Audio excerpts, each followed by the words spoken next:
Super Build X here. Today I'm going to show you how to make a simple jump ring. Now what you're going to need for this is you're going to need something that has a circular shape. You can use, I'm using the end of a file, you can use like maybe even a drill bit, something that fits the size of the jump rings you want to make. And if you're making a chain, you're going to make sure it's long enough to be able to get quite a few jump rings out of it. Now in this video I'm going to be using a wire that I already have. If you need to turn an ignet like this, melted ignet, and you want to turn that into wire, you're going to have to run it through a mill, which will be in a different video. Very simple to do, but for this video we're going to use this wire. So first things first, I'll get my wire and I'm going to take my object that has the right circumference that I need to make my jump ring.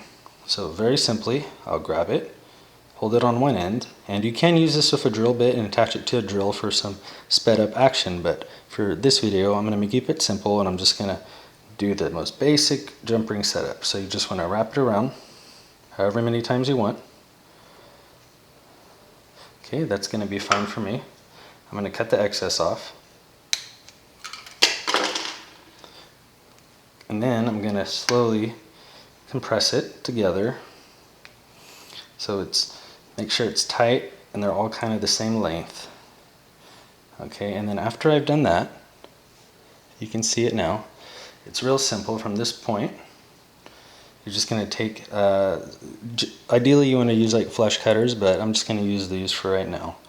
And you'll go, make a little gap so you can fit them in. And you'll start just cutting the back piece below like that. So there's one jump ring, and then to get it off you can just slide it off, and there we go, we have a jump ring.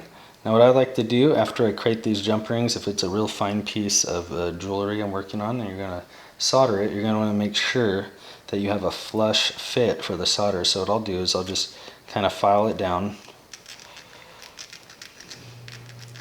to make sure I get that nice flush fit for when I go to solder it, so the imperfections aren't shown. But yeah, very basic video how to make a jump ring. You can make it to any length you want, and what I would do is just keep cutting these, snipping these off and keep dropping them down, and then you'll have your perfect jump ring. So with that, that's all I have to say for this video. And if you want to figure out how to make your own wire so you can make your own jump rings from custom wire, check out my YouTube video. Make sure to hit that like and subscribe video, and I hope this helped you.